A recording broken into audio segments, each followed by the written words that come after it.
Boa tarde, Ribeirão.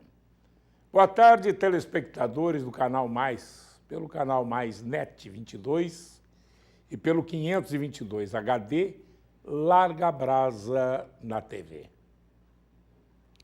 Também transmitimos pelo Facebook, ao vivo, e pelo YouTube, em seguida do programa. Eu tenho enfatizado, com muita tranquilidade, uma necessidade de Ribeirão Preto, que é fundamental para a segurança daqueles que habitam nos chamados arranha-céus, espigões, enfim, os prédios. Não sei por quê, por quais cargas d'água, que quando os investidores pegam as diretrizes junto à Secretaria de Planejamento, não é feita a exigência de medidas para que se evitem incêndios que seriam catástrofes em Ribeirão Preto. E eu vou dizer por quê. Quando nós tivemos o incêndio do Andraus, do Joelma, eu era vereador e fizemos uma lei para que houvesse a exigência da chamada porta corta-fogo. O que é isso? Entre os andares, as portas anteriores eram de madeira, aliás, muito ruins, frágeis, e que eram rapidamente consumidas pelo fogo, e aí o vácuo da situação interna do prédio, das escadas de fuga, ficavam tomados, esse vácuo e os andares, pela fumaça. E muita gente que não morria pelo fogo, morria porque ficava intoxicada com a fumaça.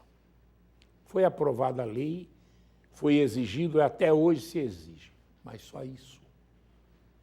Se, porventura, alguma coisa no prédio, na sua estrutura, não estiver compatível com a proteção da porta corta-fogo e outras coisas mais que precisamos ter para a pessoa poder ser salva, simplesmente nós vamos ter mortes, mais mortes. E o que vimos naquele tempo nos edifícios de São Paulo, com o pessoal pulando de cima do edifício para procurar socorro lá embaixo, e lá embaixo é um chão duro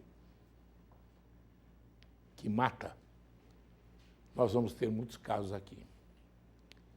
Aí o pessoal diz, olha, mas nós temos uma escada Magiros do bombeiro, uma escada antiga do bombeiro que não ultrapassa ao 6º andar. Até o 6º andar.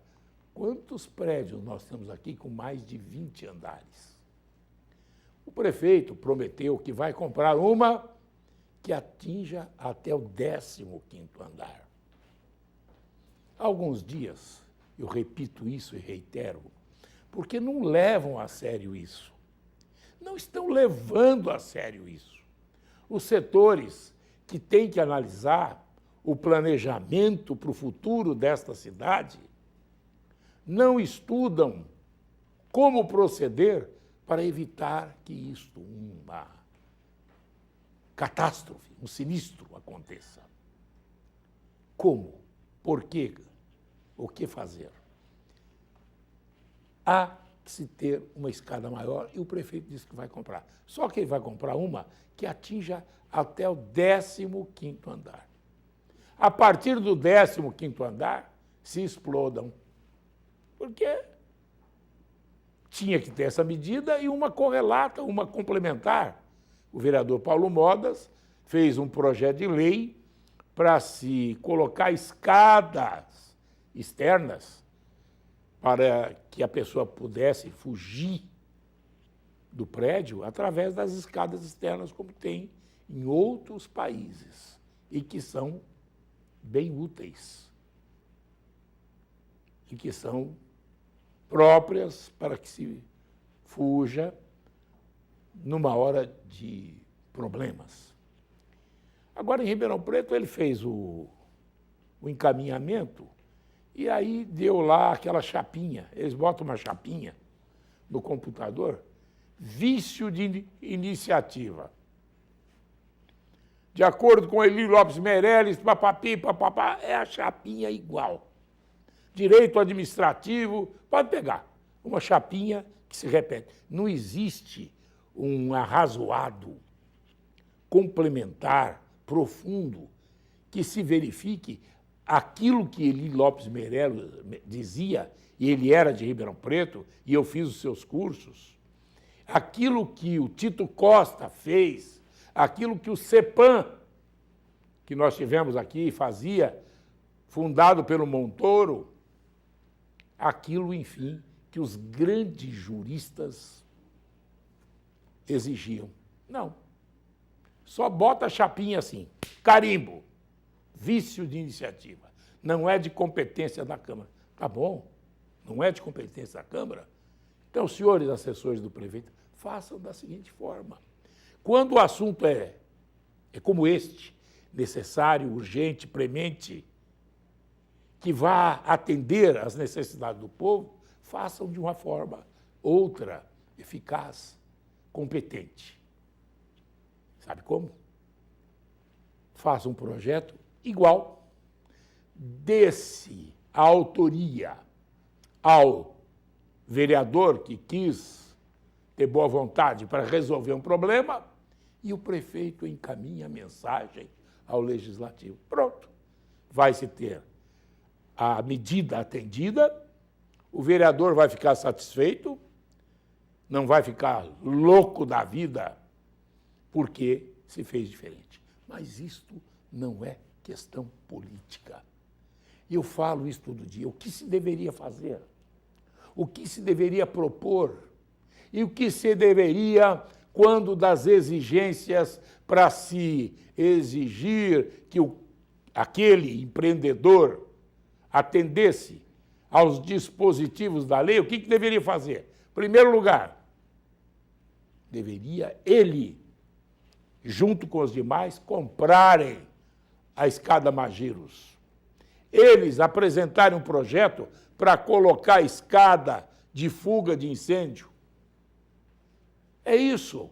Porque hoje, se você for colocar um carro de bombeiro junto ao prédio, muitos deles têm uns jardins que impedem que ele se aproxime, nem 6 andares a escada vai atender.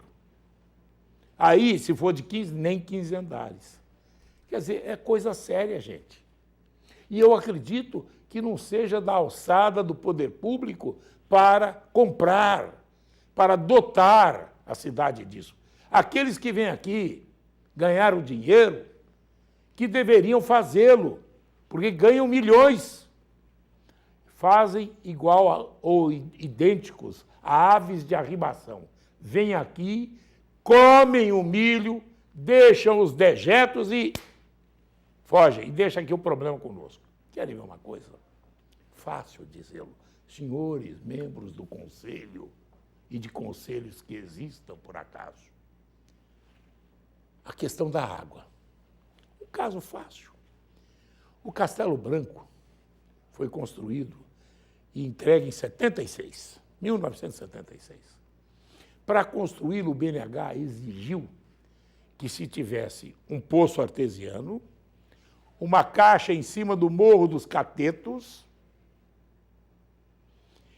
e ligações para atender às 1000 e poucas casas do Castelo Branco, tanto do velho, com 100 e poucas casas, quanto do novo, com 900 e poucas casas.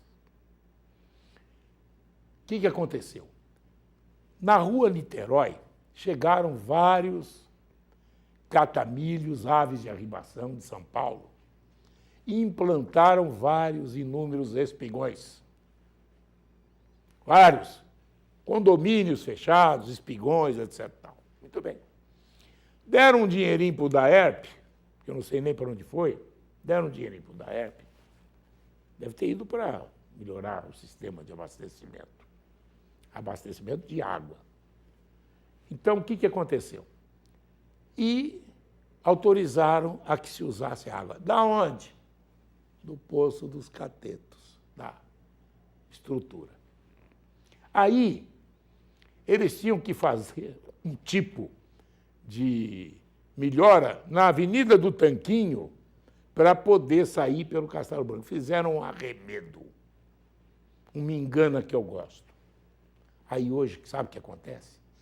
Todos os veículos de todos os edifícios altos daquela região saem, sabe por onde? Pela Rua Niterói, que vão congestionar o bairro ali perto do SESI, o bairro do Castelo Branco, vão impedir o livre fluir de tráfego dos que saem das suas casas, que não têm culpa por isso.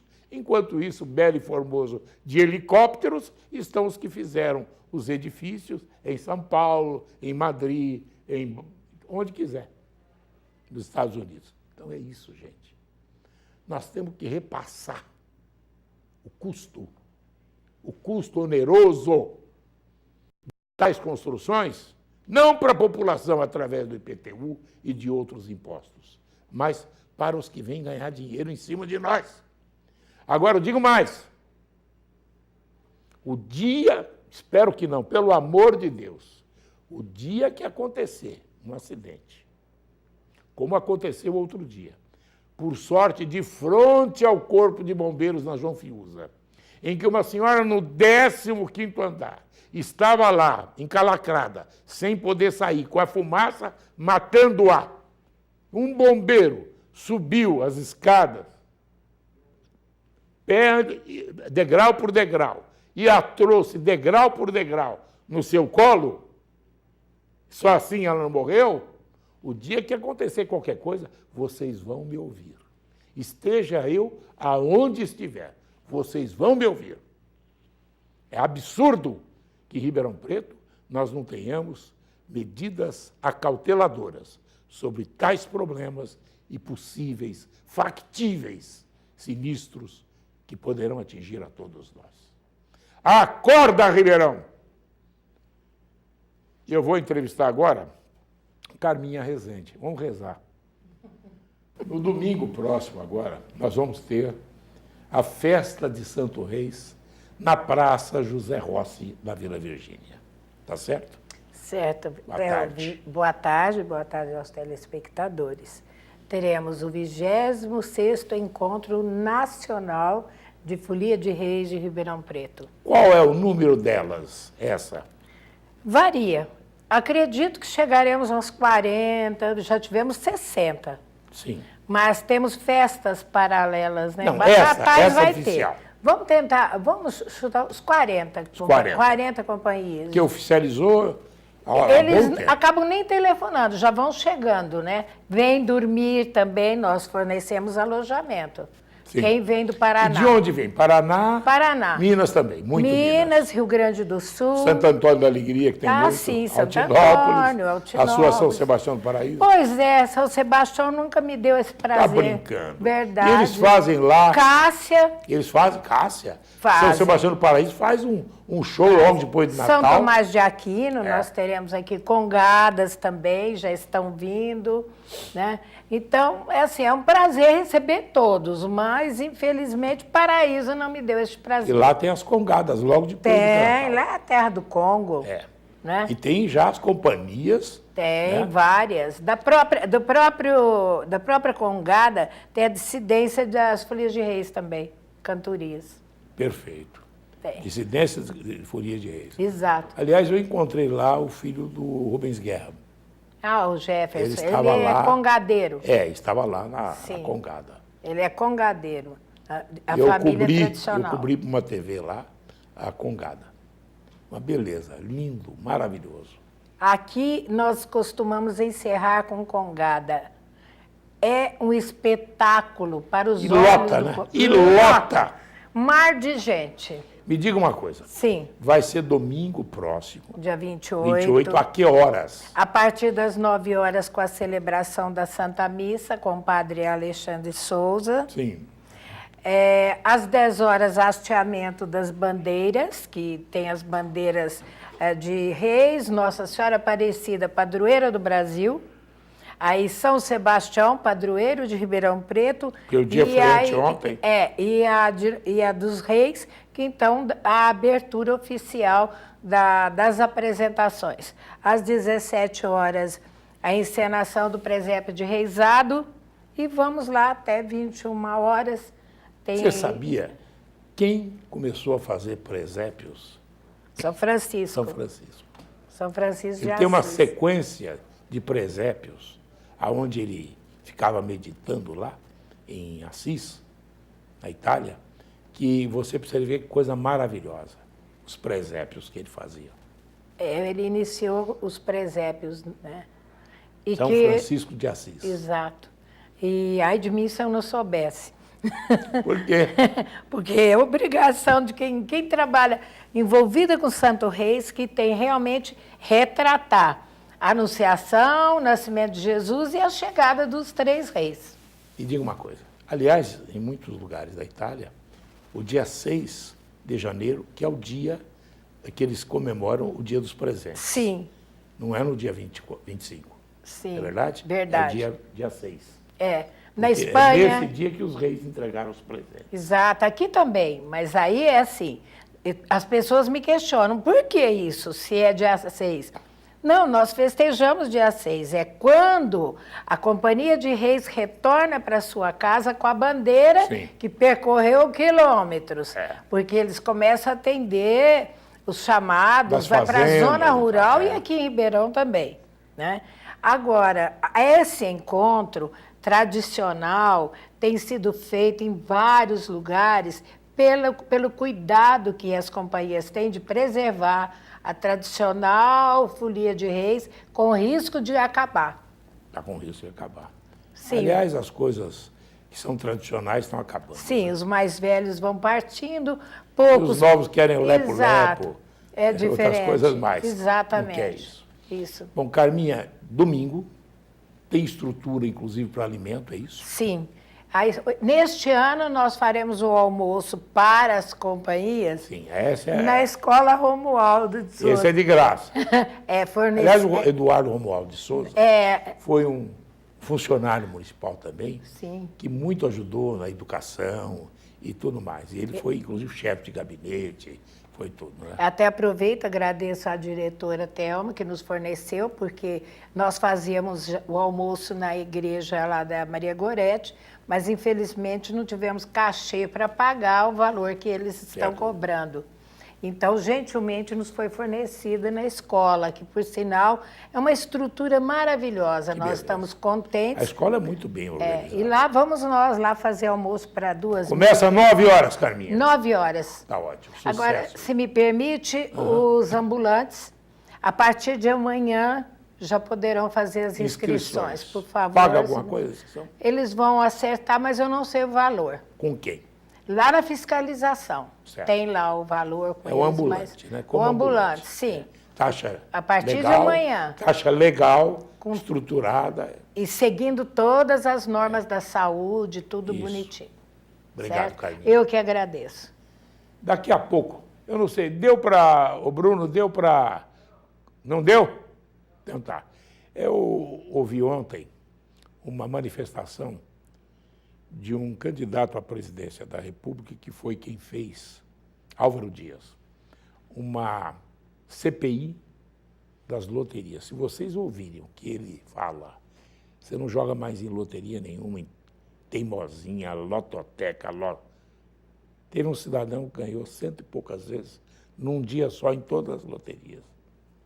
Tanto é que a responsável pelo setor de loterias da Caixa foi defenestrada, acusada de uma série de coisas. Ouviram? Daqui a pouco vou aqui ouvir o doutor Luiz Carpino. Depois do intervalo, já. A Prefeitura Municipal criou o Fique em Dia Ribeirão. Uma oportunidade para você pagar multas e impostos atrasados com desconto e em parcelas. Aproveite! Vá até a Secretaria da Fazenda ou ligue e saiba mais. Trabalhando juntos, zeramos as contas do passado, organizamos o presente para melhorar o futuro. Prefeitura de Ribeirão Preto. Não importa o ingrediente de cada prato, o que vale é a praticidade de cada receita e o carinho com cada detalhe. Separe lápis e papel. Tem mais ideias surpreendentes para esse novo ano. Com certeza é este amor que tenho pela culinária que me permite criar novidades a cada dia para que você possa cuidar da sua família com muito amor. TV Mais, a nossa paixão por Ribeirão só aumenta. Encontre tudo para a decoração do quarto do seu bebê. Diversas opções em móveis, poltronas, papéis de parede e tecidos para a confecção do enxoval. Tem ainda artigos de cama, banho, moda bebê e peças exclusivas, além de uma linha de lingerie para as mamães. Prepare a chegada do seu filho com muito carinho e estilo. Tuti Bebê, Avenida Brás Olaia, Acosta, 231.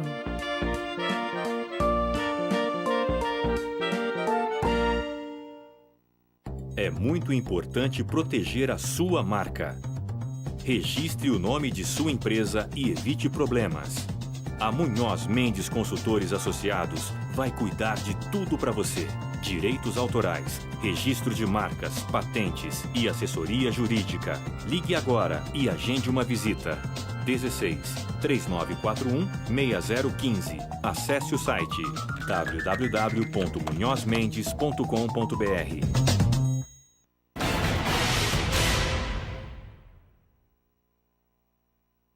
O doutor Luiz Scarpino Eugênio Lopes, é isso? Não. Luiz Scarpino Eugênio Júnior. Luiz Eugênio Scarpino Júnior. A ordem dos fatores não altera o produto. Mas ele está aqui conosco, é advogado de grande mérito em Ribeirão Preto, estudioso. Boa tarde, doutor Luiz Scarpino. Boa tarde, obrigado, Morandinho, pelo convite. É sempre um prazer estar aqui no seu programa. Doutor Luiz Scarpino, o senhor tem estudado muito a questão da legislação eleitoral e tem advogado nessa área. Sim. Tanto na área da justiça eleitoral, na primeira instância, como nas demais instâncias, como o TRE, TSE. Sim. Eu pergunto para o senhor, nós estamos com um caso que vai poder, daqui a pouco, daqui a algum tempo, mexer com a cidade de Ribeirão Preto dentro da sua cúpula política. Nós temos dois que foram candidatos, dois cidadãos que foram candidatos e que serão julgados hoje nos seus recursos junto ao Tribunal Regional Eleitoral. É verdade? Perfeito. E a mídia vem trazendo isso, inclusive...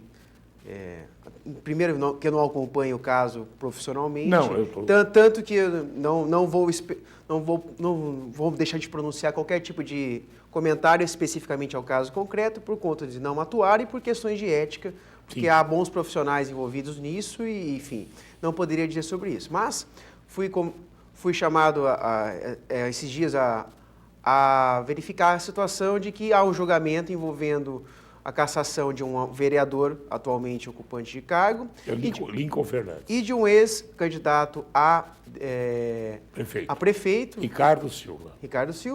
No qual se imputa a eles a questão do abuso de poder político e, eventualmente, o uso devido de meios de comunicação.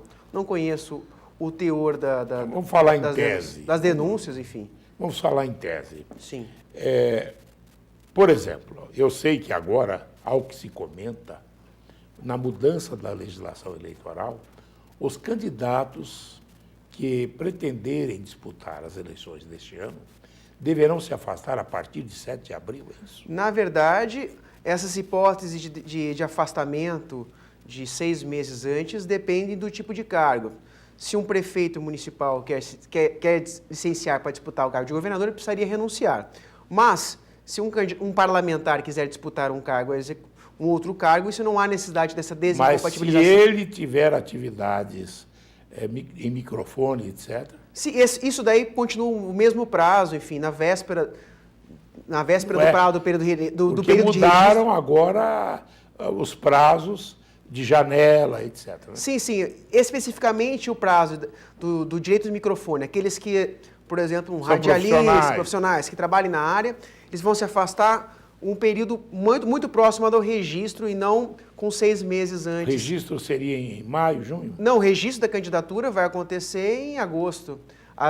O período de convenção vai ser no final de agosto, no final de julho, início de agosto, e o início da campanha eleitoral vai ser dia 15 de agosto. Vai ser mais ou menos essa... Então, o afastamento vai acontecer ali entre junho e julho, não estou exatamente com a data do calendário, mas...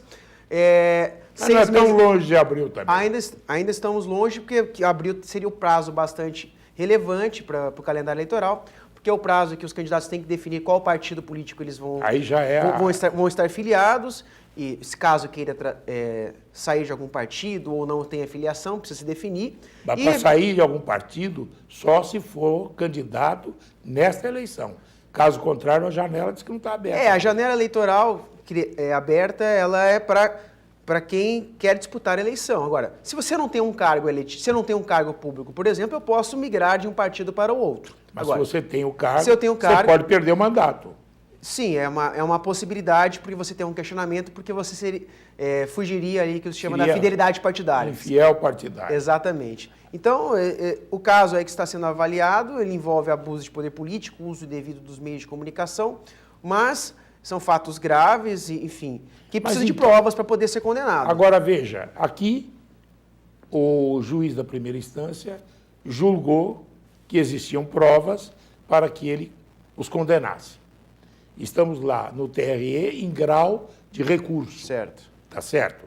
Então é o seguinte, agora vamos verificar se o entendimento do juiz da primeira instância é válido ou não, encontra embasamento ou não.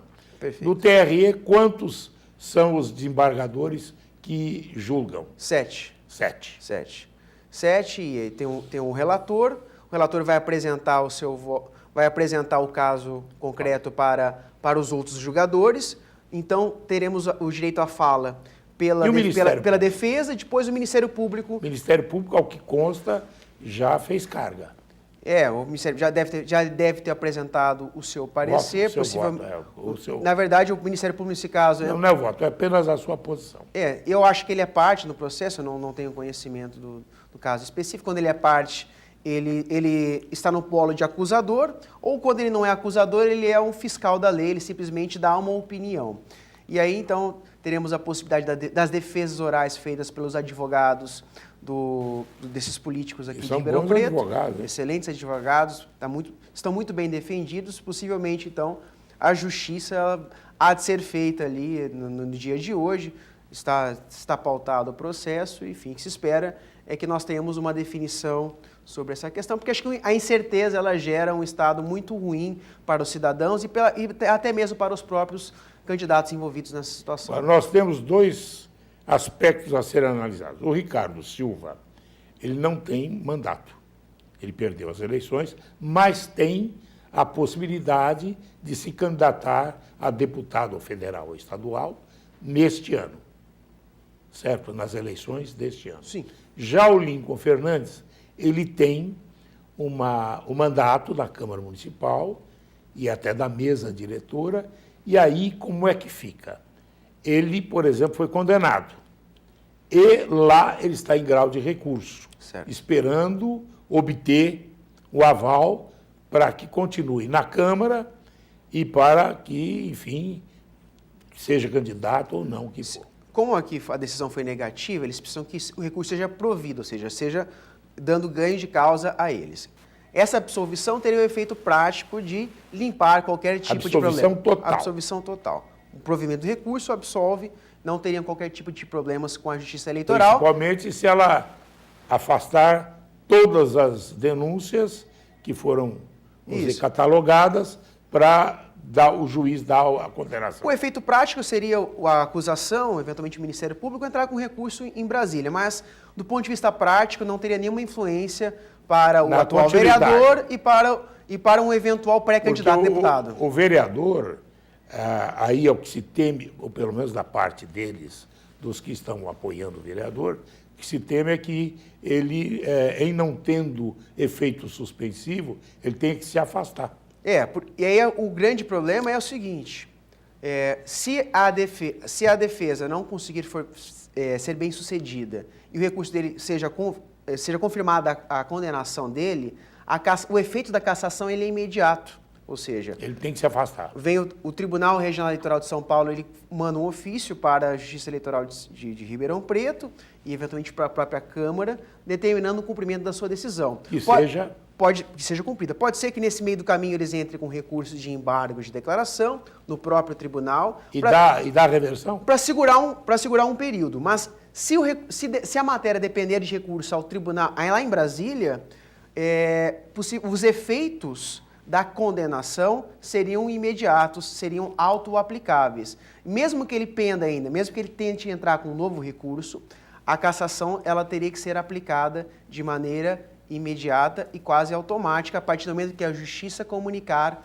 à Câmara de Vereadores imediata a comunicação? E a Justiça Eleitoral. Eles costumam, às vezes eles mandam publicam um acórdão, demora alguns dias para publicar o acórdão, por vezes... Uma semana, por aí? Às vezes os advogados eles entram com embargo de declaração, pode ser que o relator ele segure a expedição do ofício aguardando o julgamento dos embargos, pode ser que ele, de maneira automática, faça a comunicação. Os embargos são analisados aonde? No próprio tribunal em São Paulo. Então, é uma questão que pode ser resolvida hoje, do ponto de vista de absolvição, do ponto de vista de condenação, ficará ali pendendo, eventualmente, uma incerteza sobre quando que os seus efeitos poderão acontecer. Contra o vereador, isso é mais prejudicial, porque ele tende a afetar o seu mandato. Contra, eventualmente, o Ricardo Silva, que pode ser pré-candidato ou não a essas eleições, esse tipo de imputação que está sendo feita de abuso ou uso dos meios de comunicação, ele está enquadrado na lei da ficha limpa.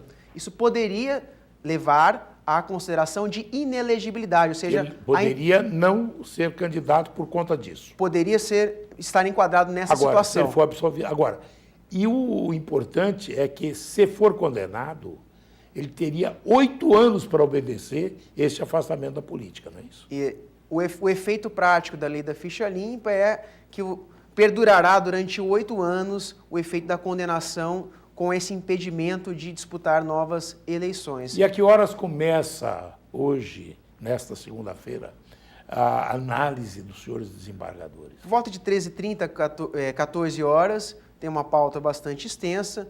É possível que, eventualmente, o julgamento seja adiado a pedido da defesa ou até mesmo da acusação, mas se não... Adia por quanto tempo? Aí depende muito do motivo pelo qual foi levado ao adiamento, mas, em regra, o assunto deve ser decidido ainda hoje, ou até o final da tarde. É possível que nós já tenhamos uma deliberação nesse sentido. Doutor, alguma coisa mais que eu gostaria de alertar? Eu acho que, por enquanto, é isso. Nos próximos dias teremos uma pauta política bastante agitada, o julgamento do ex-presidente Luiz Inácio Lula da Silva, como é que vai ficar na quarta-feira. Como é que vai ficar isso? Vai ser... Enfim, o julgamento jurídico parece que está perdendo muito espaço para o julgamento midiático. Esse midiático me parece o grande vencedor por conta do alto poder de mobilização das pessoas. Isso me preocupa enquanto advogado, porque às vezes a gente esquece muito a prova dos autos e todo mundo vira comentarista do caso concreto. Mas ali há uma grande expectativa para saber se a sentença do juiz Sérgio Moro vai ser mantida ou vai ser revertida. Lembrando que o Tribunal Regional Federal da 4ª Região, lá de Rio Grande do Sul, sediado em Porto Alegre, ele absolveu apenas 6% dos casos que o Moro condenou. Então, e aí? A tendência é a confirmação ou até mesmo a elevação de penalidade. Isso com base estatisticamente. Agora, há de se verificar ali as provas o caso concreto, para se identificar se as provas que levaram à condenação, elas são documentadas ou se elas apenas se valem da versão de delatores. Porque, inclusive, que o Tribunal Regional Federal da 4ª Região já absolveu o ex-tesoureiro do PT, porque a condenação se baseou única e exclusivamente em palavras de delatores. Então, há um julgamento bastante intricado, é uma sentença de 230 páginas, o Brasil inteiro está de olho nisso, principalmente porque envolve doutor, aproveitando, só para en passant, aqui também muitas coisas foram por delatores, não se tem assim concretas as provas do Sevandija, né? A lei que prevê a colaboração premiada, ela entende como muito importante a participação dessa pessoa que era um acusado, de repente passa a posição de informante da justiça, mas as suas palavras, a sua posição, ela tem uma eficácia relativa, depende de outras provas. Ele fala, olha, fulano de tal roubou porque eu falei que ele roubou. Não. Onde está na planilha dizendo que ele fez isso? Onde está a transferência bancária? Qual o documento? Quem mais falou sobre isso? Então, se não tiver outros elementos de prova, a mera palavra do delator, ela tem uma eficácia bastante limitada. Senão seria muito fácil eu me ver numa condição de acusado, de repente começar a sair atirando para tudo quanto é lado e como se a minha versão fosse a verdadeira. E quando eu tenho interesse. Muito obrigado. Obrigado, à disposição. Aliás, o seu pai foi um advogado brilhante, trabalha até hoje, né? É, isso aí. E você também está aí, suplantando aí muitas metas. Agradeço. Muito obrigado. Obrigado. Depois do intervalo, eu vou falar com Paulo Modas. Ele apresentou aquele projeto de lei para que nós tivéssemos aí escadas externas dos prédios. E tem uma outra, né? Tem uma outra matéria que foi vetada também. Qual foi? As contas do DAERP, ele queria que viesse no nome de quem estivesse na casa, certo? Quem fosse realmente o devedor, certo? O que estava lá. E eles não quiseram isso, continua no nome do dono. Acontece que o cidadão, ele vai embora do imóvel, abandona tudo, deixa vazamento, e na hora que o dono fica sabendo, vai lá, tem que pagar uma nota. Depois eu vou falar sobre isso, em seguida no intervalo. A Prefeitura Municipal criou o Fique em Dia Ribeirão. Uma oportunidade para você pagar multas e impostos atrasados com desconto e em parcelas. Aproveite, vá até a Secretaria da Fazenda ou ligue e saiba mais. Trabalhando juntos, zeramos as contas do passado, organizamos o presente para melhorar o futuro. Prefeitura de Ribeirão Preto. Não importa o ingrediente de cada prato, o que vale é a praticidade de cada receita e o carinho com cada detalhe. Separe lápis e papel. Tem mais ideias surpreendentes para esse novo ano. Com certeza é este amor que tenho pela culinária que me permite criar novidades a cada dia para que você possa cuidar da sua família com muito amor. TV Mais, a nossa paixão por Ribeirão só aumenta. Encontre tudo para a decoração do quarto do seu bebê. Diversas opções em móveis, poltronas, papéis de parede e tecidos para a confecção do enxoval. Tem ainda artigos de cama, banho, moda bebê e peças exclusivas, além de uma linha de lingerie para as mamães. Prepare a chegada do seu filho com muito carinho e estilo. Tutti Bebê, Avenida Braz Olaia, Acosta, 231.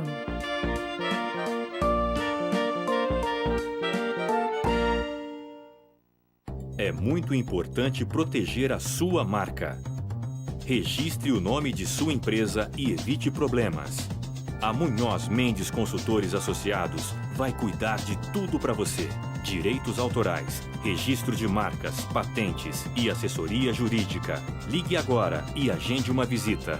16 3941 6015. Acesse o site www.munhozmendes.com.br.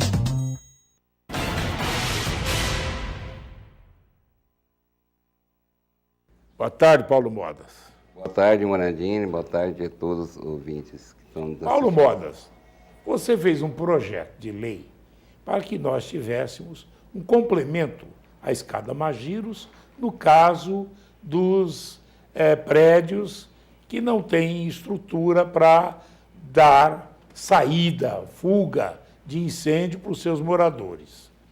E o prefeito vetou. Você não tentou conversar com ele, ver se ele te atendia nesse seu projeto, que era de interesse da cidade?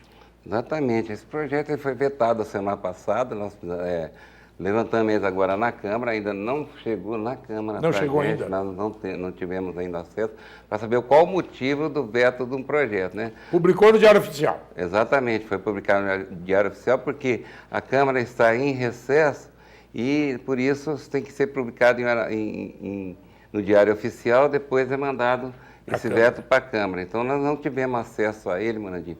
Mas é um projeto muito bom, porque nós temos que legislar para a população de Ribeirão Preto, né, Morandini? Então, até o 16º, até o 6º andar hoje, pessoas hoje até o 6º, porque não chegou a outro 15º andar. Exato.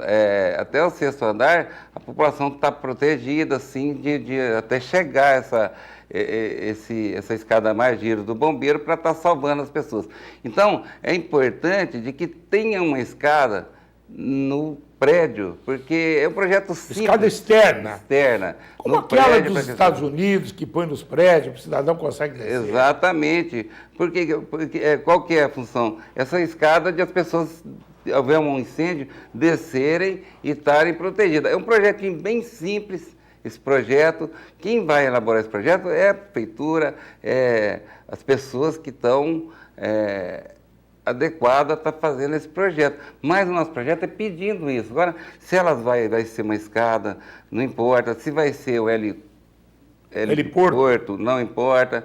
Se vai ser um elevador, escada e heliporto. O que for mais prático para aquele tipo de construção. Então, é uma coisa assim muito simples. Que hoje nós não temos nem a de 15 e a de 6 ainda é problemática.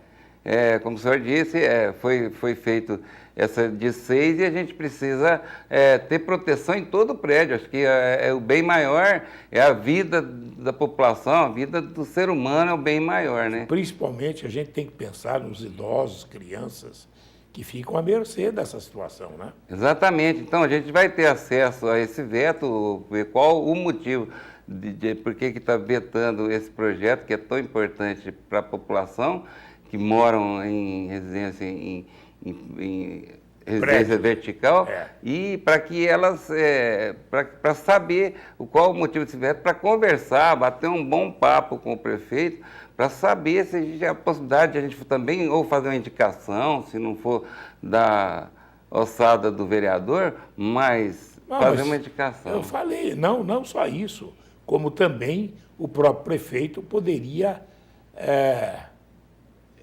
passar, mandar ou fazer uma mensagem, certo? Vetando e dando um novo projeto, a autoria para o senhor. Autoria, agora, indicação. A Comissão de Justiça, ela aceitou o projeto como legal, constitucional? Exato, aceitou, porque até esses projetos são analisados pela Comissão de Justiça e ela só vai para a votação se houver a votação e tem que ter aprovação da Comissão de Justiça. Então, ela aceitou e foi vetado. Tem embasamento jurídico, né? Exatamente.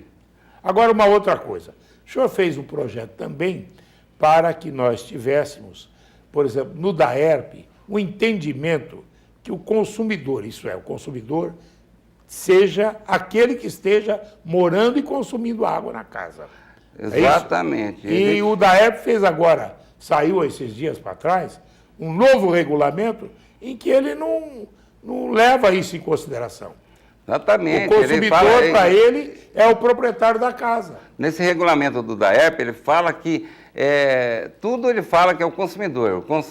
Quer dizer, o consumidor ou a pessoa autorizada a estar naquele imóvel. Autorizada, que é um contrato, a pessoa com um contrato na mão, quem está consumindo? Quem está consumindo, ele fala em consumidor, nas pessoas que são os locatários, né? É aquele que está alugando o imóvel. O consumidor é aquelas pessoas. Então, se ele é o consumidor, ele que está consumindo. Está consumindo. Quem está usando. Isso, o usuário. Está consumindo, usando a água, ele que está a responsabilidade dele. Acontece que muita gente está com o imóvel fechado, porque a pessoa vai lá, ele sabe que não é responsabilidade dele. Ele está, assim, meio em contenda com o proprietário, e ele começa, às vezes, a olhar num vazamento, estou mudando, estou fazendo, então tem que dar responsabilidade para cada pessoa. Por exemplo, a CPFL, primeiro mês você não pagou, você recebe uma notificação. Segundo mês, sua luz é cortada, então as pessoas levam rigorosamente isso aí. O DAERP também, ela pode parar de ter esse valor alto de inadimplência, porque a inadimplência são um valor alto. Se ele organizar essa inadimplência, alguns prejuízinhos que vão ter aí das pessoas que mas não mandam o tem, documento. ia receber mais do que hoje. Muito mais do que hoje, porque as pessoas, cada morador, ele ia estar na responsabilidade da sua água, da sua luz. Eu acho que é bom para todo mundo. Porque... Agora, uma outra coisa. O senhor fez a CPI dos buracos da época e virou. Essa CPI agora nós terminamos em janeiro, nos últimos dias, até porque a empresa... Em dezembro, né? Em dezembro, isso.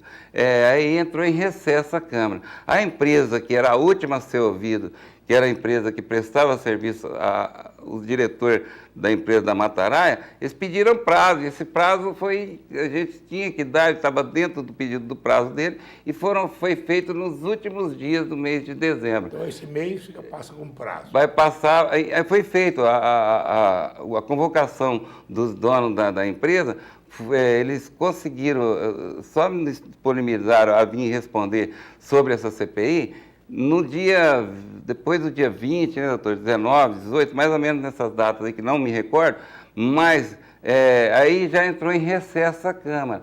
Então nós vamos ler já, porque esse relatório tem que ser lido na Câmara e para passar para a Justiça. Então, finalmente foi uma CPI de grande valia, ela vai ajudar muito na Justiça, porque a gente ouviu todos, funcionário do DAERP, engenheiro, aqueles funcionários que faziam as medições.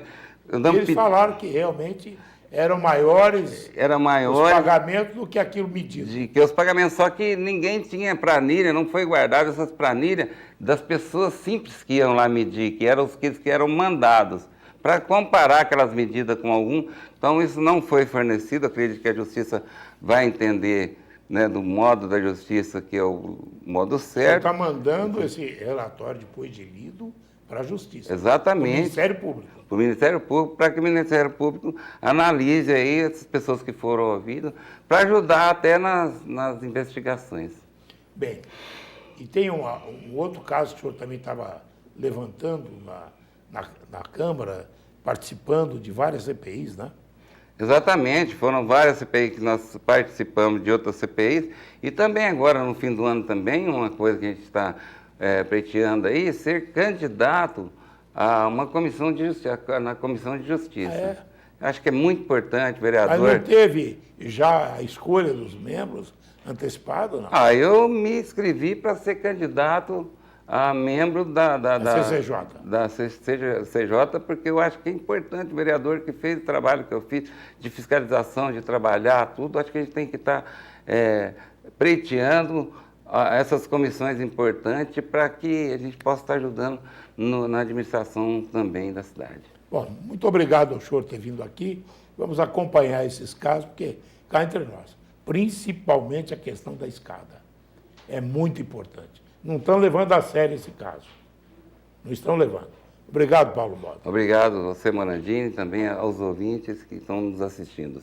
Obrigado a você, telespectador. Até amanhã com Larga Brasa na TV.